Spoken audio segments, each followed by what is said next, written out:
guys, how are we going? It's Sunday afternoon and it's school holidays, so I appreciate that there's quite a few of you that have got a few different things happening this week, and a lot of you might be on holidays and not even thinking about cooking. But I'm here in the kitchen about to make soup for tea, so I thought I'd just show you what a little hour in the kitchen looks like for me and preparing ahead. So I wanted to ask, the big question is, what is your weakness? Do you know what your weakness is? And during the week when you find yourself unprepared, what do you fall to? You know, there's those of you, I know you love your treats and your sweets. There's those of you who like the savoury and the salty. So, you know, for some people it's like pulling that bag of chips. And for others, it's a matter of grabbing that wrong chocolate bar, that picnic bar, while you're grabbing petrol and you walk past, you know, that big stand and display of naughties. So what is your weakness? And I think it's a great thing to identify on a 6-week reset, and then really covering yourself well and having something to go to pull in that time when you're feeling you need that little something.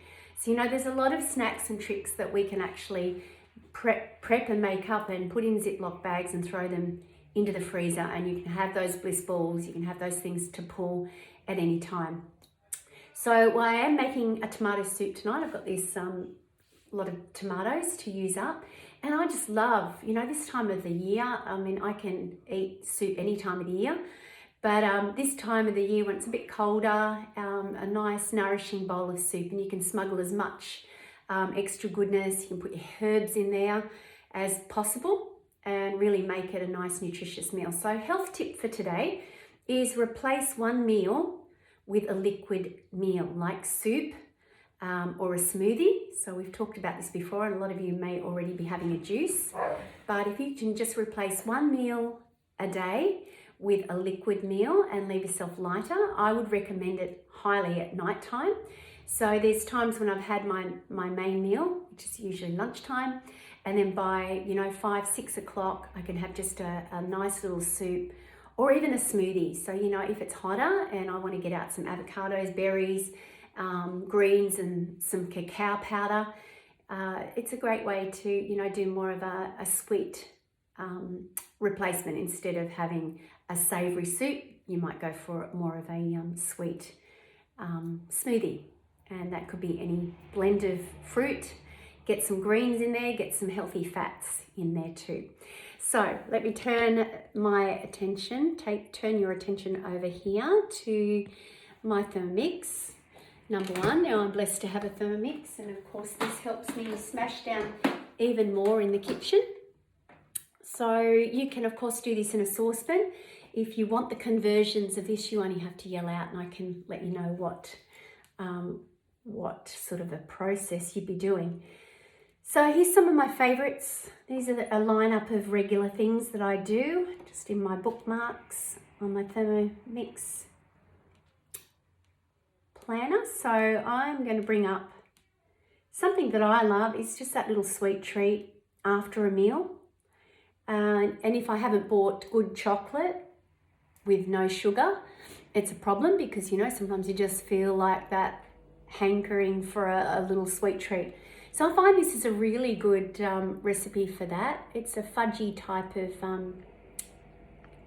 of recipe, if you can see that there. It's called the sugar-free salted peanut butter fudge. So nice and easy one. Couple of steps to get started. Ask me to line a loaf tin. So I've just got a little silicone loaf tin here and my unbleached baker's paper, baking paper, and that's around 21 centimeters by 7 or 5, you know. It doesn't really matter, it just depends on the thickness, how you want it. All right, so we've got 60 grams of coconut oil. So hopefully I've got enough in this left. I just melted the final little bit. I've been buying the Aldi coconut oil. It's really good value and it's a nice flavour. And then I use these great jars after for things like sauerkraut, kimchi, stock. So they're really handy with that 1 litre size capacity. Rice malt syrup, you might like to use honey. You might even like to put in some stevia instead and make it low carb. But I don't mind using the old rice malt syrup occasionally. It's not something I use regularly. We want 60 grams.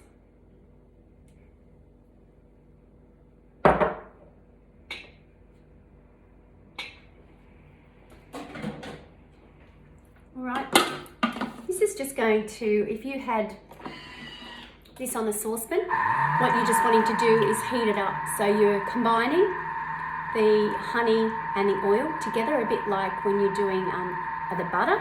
So you could use, if you didn't have the coconut oil, you could use butter if you wanted to get your grass-fed butter and cook this together in a, you're going to get that bubbly sort of effect start to happen. So it's got a couple of minutes. So what I might do is I'm just going to find, while that's doing that, this is where I love having another Thermomix. I don't have to wait 3 minutes and just stand there idle, but I can actually get prepping the next thing as well. So I'm making the tomato soup. So I've got a few different recipes that I enjoy, different slants, and if I've got a load of basil, you know, I might include that. I'm a bit short on the basil and the greens, parsley at the moment. So this is called cream of tomato soup on our cookie dough platform, and I'm going to put in some garlic and onion in a minute, chop and saute that. But before I do that step, this is one thing that I enjoy, is thickening it with some red lentils. So I just begin with around about, I'll just park that, let's bring up the scale. I just start out with about 60 or 70 grams. Yeah, let's do 80 actually, because I'm going to do around about 700 or 800 grams of tomatoes. So dependent on how many tomatoes I do, I'm going to mill up some red lentils. And that will just take 10 seconds. My finger's sticky.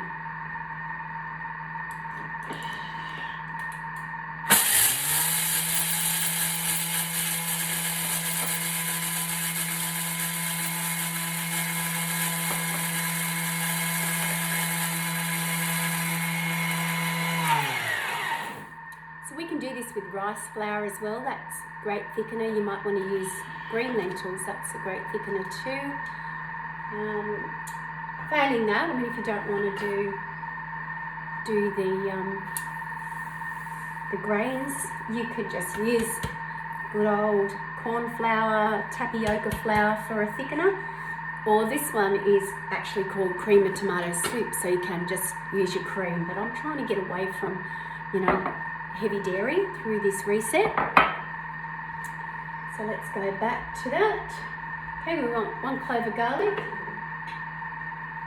and some onions.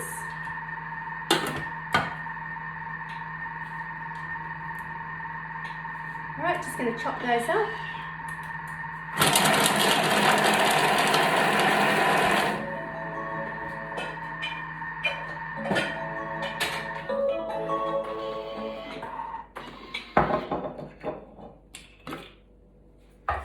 That's just my 3-second chop.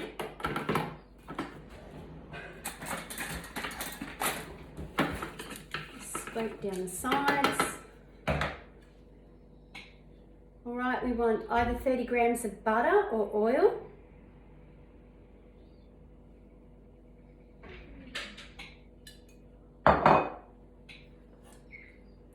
Just put the dog outside. She's not happy about it, but I figured you'd have her little snout down here at me if I didn't get rid of her.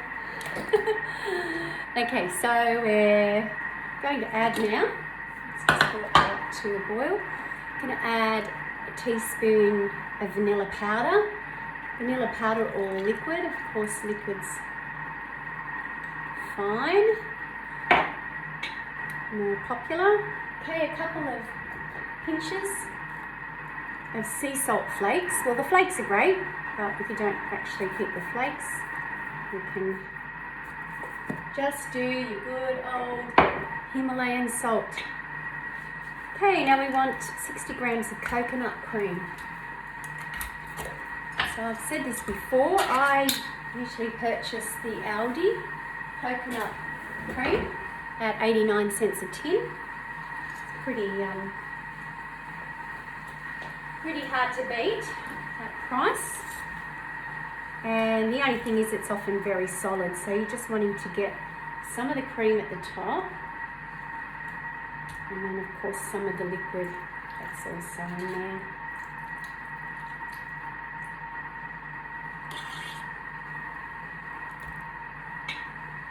Okay, and then we want some natural peanut butter. So of course this is most of the flavour that we've got in this peanut butter fudge. So you might like to play around. You could change up if you don't want to do peanuts, because we know it's not suitable for everybody. Some people do have an allergy to the peanuts. You could also look at tahini. I replace tahini as a replacement often in a lot of my muesli bar slices that I make. Nut butters, so you could do your mixture of, you know, almond, Brazils, there's ABCs, whatever you like. Alright, now of course when you get to the bottom you've got the harder part, so it's just getting that out of there. And again, it's already open jar. I keep the peanut butter because the grandbabies love it. I'm a bit shy of it. I will grab some tahini.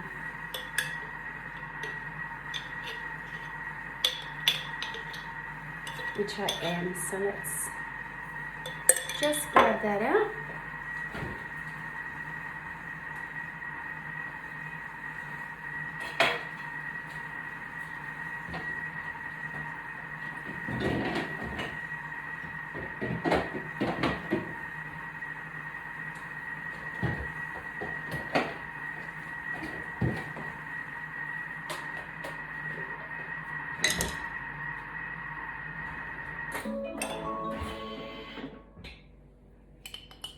So we just want another 70 or 80 grams of tahini. Tahini is an amazing ingredient. It's just sesame seeds. Sesame seeds are the highest form of calcium, plant calcium that you get. And you could actually just blend it up with some water and turn it into a milk if you're wanting to make a nut milk, or if you're making a smoothie, you could add a tablespoon to the water as you make berries and everything, and you don't need to add a milk to the base of it. Okay, so now again, another 2 minutes. It's just wanting to combine that.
I've just done tomato paste. That's just going to blend that up.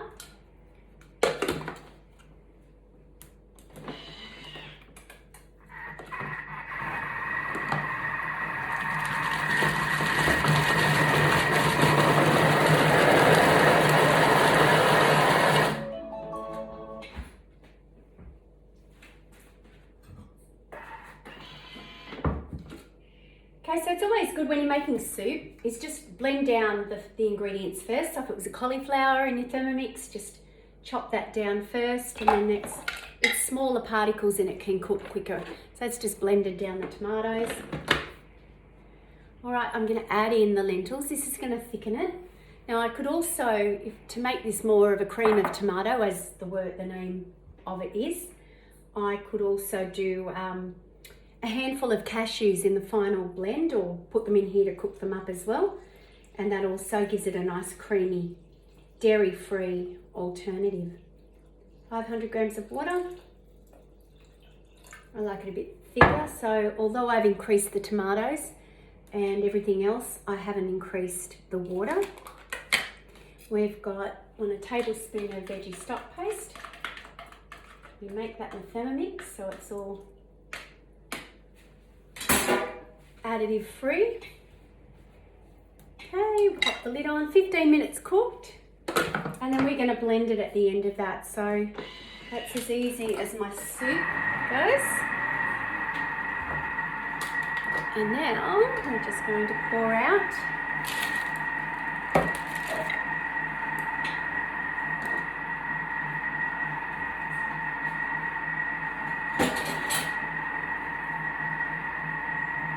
So we've got our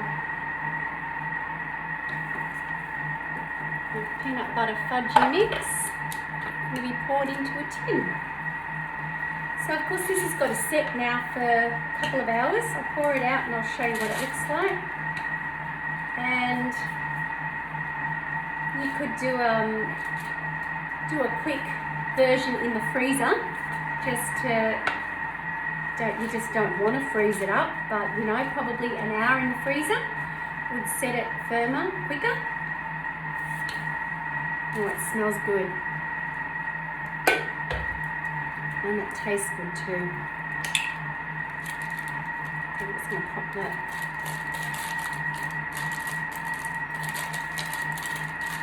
I could have done this in a shallow tin as well, but I do like cutting this and having the nice thick fudge pieces as the picture suggests here.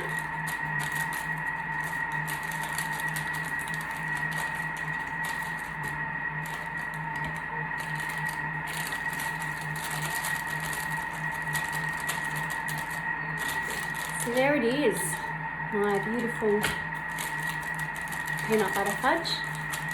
Is about to go in the fridge, and that will be ready for me after I've had my soup for tea.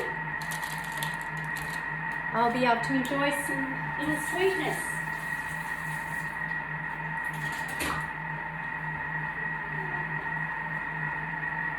Look at my lovely mess up here.